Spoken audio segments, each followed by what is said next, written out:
कबीर साहेब ने मनुष्य का धर्म बहुत सहज समझाया है। बुद्धिमान विवेकी विचारवानों को विचार करना चाहिए कि मनुष्य का धर्म क्या है, किस कारण परमात्मा ने अपने स्वरूप में प्रकट किया है। जब सोचेगा तब ज्ञान हो जाएगा कि पैतृक पद को प्राप्त करने के लिए ही यह उत्पन्न किया गया है। इसका धन वही है जिससे आत्म स्वरूप जाना जाता है। इस कारण मनुष्य को उचित है कि सांसारिक प्रपंच से मन हटाकर अपने यथार्थ कर्तव्य में लग जाए। ईश्वर ने इसे अपना स्थानापन्न बनाया है, क्योंकि सृष्टि में कोई भी जीवधारी ऐसा नहीं है जिसको कि ईश्वर ने अपने स्वरूप में बनाया हो। मनुष्य का कर्तव्य भी सबसे भिन्न ही नियत किया है। इसकी बनावट ही ऐसी बनाई है कि जिससे इसको विवश हो ईश्वर की आज्ञा माननी पड़े। यथार्थ में परमात्मा ने भक्ति का भंडार मनुष्य को दिया है। यदि इसकी पूर्ण रीति से रक्षा न करेगा तो दंड का अधिकारी होगा। जंगम, स्थावर, वनस्पति ये तीनों प्रकार की सृष्टि है। चलने फिरने और संकल्प आदि करने वाला जंगम, केवल बढ़ने और पुष्ट आदि होने की शक्ति वाला वनस्पति जड़ स्थावर है। सदाचार देवताओं का गुण है। मनुष्य बुद्धि रखता है।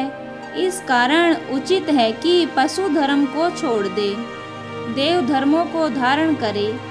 देवी वह धर्म है जो कि सर्वदा ही शुद्ध हो, अर्थात देवी संपत्ति से पूर्ण हो। आसुरी संपत्ति का त्याग करे। जहाँ तक हो सके निषिद्ध घृणित व्यवहार का संकल्प भी न करे। किसी जीवधारी को किसी प्रकार भी कष्ट न पहुँचावे।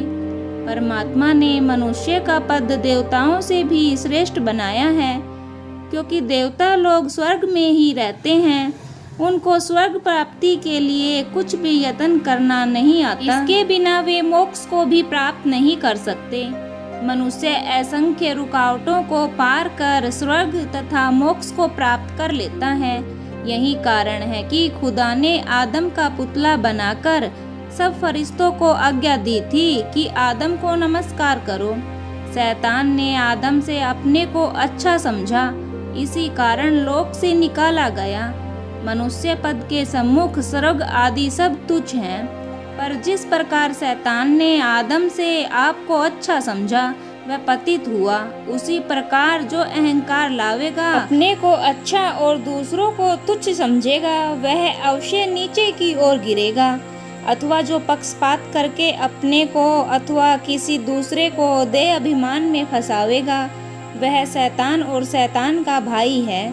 न जाने किस स्वरूप में सत्य गुरु मिल जाए। इस कारण सबसे नम्र और अधीन होकर दास भाव ही वर्ते।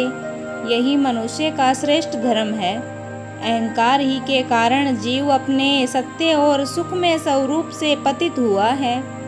84 लाख योनि में भटकने और नाना प्रकार के दुख सहने का मूल कारण देह अभिमान ही है। मनुष्य का पद सब पदों से उच्च है, क्योंकि जीव मुक्त होकर मिल जावे। सब देवते उसके आगे दंडवत नमस्कार करते हैं। मनुष्य पद सब पदों में श्रेष्ठ पद है। इस कारण जो मनुष्य बनना चाहता है उसको मनुष्य का लक्षण धारण करना चाहिए। यदि राजा का कोई ओहदेदार अपना कर्तव्य ठीक ठीक न करे तो दरबार से निकाल देने और पद से गिरा देने लायक होता है, वह पतित भी हो जाता है। इसी प्रकार मनुष्य अपने लक्षण को धारण न करेगा तो किस प्रकार मनुष्य पद का अधिकारी हो सकेगा। जो चाहता है कि मनुष्य पद को यथार्थ प्राप्त करूं, तो उसे मनुष्य के लक्षणों को धारण करना चाहिए। मनुष्य लक्षण को धारण करके ही परमात्मा का कृपा पात्र बनने से सर्वोत्कृष्ट मनुष्य पद पा सकता है। उदारता, वीरता, न्याय, शील और गुरु की आज्ञाकारिता ये ही लक्षण अपने यथार्थ स्वरूप को प्राप्त करने के हैं।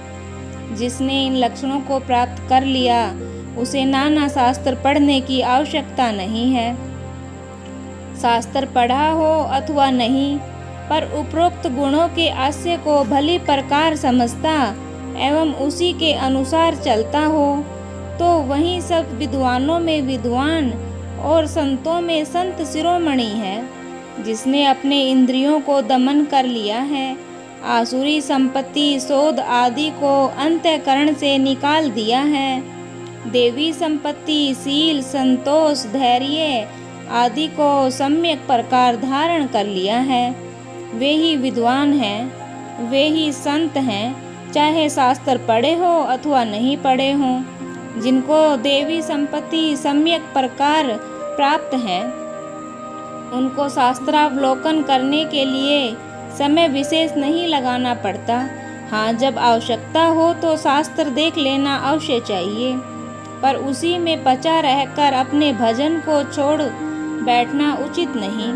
सारी विद्या कला कौशल आदि के प्रकट करता शिव जी हैं। शास्त्रों में पीछे इन्हीं से लिखा है कि जब शिव जी ने अपना डमरू बजाया तो उसके शब्द से 9 स्वर प्रकट हुए।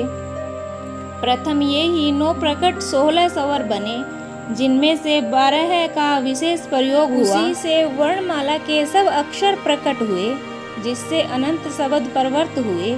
इनके बिना सब अक्षर तुच्छ हैं, सबके प्रकाशक यही हैं। वाणी वेद से लेकर दूसरी जो कुछ संसार में है, चाहे गुप्त हो अथवा प्रकट, सब शिवजी से प्रकट हुए हैं। इस कारण शब्द पुस्तक पोथी को ही सर्वस्व समझने, उन्हों के ऊपर भरोसा करने वाले शिव जी के शिष्य हैं। शिव तमोगुणी देवता हैं। इसी कारण शब्दों के ही भरोसे अपना कल्याण चाहने वाले भी वैसे ही हैं, क्योंकि यह नियम है कि जैसा गुरु होता है वैसा चेला भी होता है। साहिब कबीर की साखी है, जल पर माने माछली, कुल पर माने बुद्धि, जाको जैसा गुरु मिला ताको तैसी शुद्धि। ऐसे शब्दों के आधार वालों व पुस्तकों के आश्रय करने वालों से विरला ही कोई इंद्रिय दमन करने वाला होता है, नहीं तो विषय वासना में ही निमग्न रहते हैं, चाहे वह किसी रूपांतर में क्यों न हो। ऐसे लोग सच्चे संतों तथा इंद्रिय जीत निष्कामी पुरुषों की निंदा करते हुए ठट्ठा उड़ाते हैं। यही कारण है कि सच्चे वैराग्यवान संत और विषय माया के बद्ध है। देह अभिमानियों विद्याभिमानियों का कभी मेल नहीं मिला। समस्त संसार त्रिगुणात्मक है। सतोगुण रजोगुण तमोगुण, ये ही 3 गुण हैं। इन्हीं के आधार पर सृष्टि खड़ी है। सतोगुणी स्वर्गी, रजोगुणी मध्यम लोकवासी अर्थात मृत्यु लोकवासी हैं, और तमोगुणी नरक में रहते हैं। संत सतोगुणी सांसारिक मनुष्य रजोगुणी और विद्याभिमानी देहाभिमानी पक्षपाती सभी तमोगुणी हैं। यद्यपि विद्याभिमानी तथा देहाभिमानियों में से भी कितने शुभ कर्म ये प्रवृत्त होते हैं, पर केवल राज भय अथवा लोक भय से। जो सतोगुणी विद्वान हैं वे लोक परलोक के भय अथवा शारीरिक अपमान के कारण नहीं, वरन अपने अंतरीय प्रकाश और ज्ञान से करते हैं। वे संसार को तुच्छ जानते हैं, तो भी विद्वान और सच्चे विचारवानों के सामने उनका कार्य माननीय और प्रशंसनीय होता है।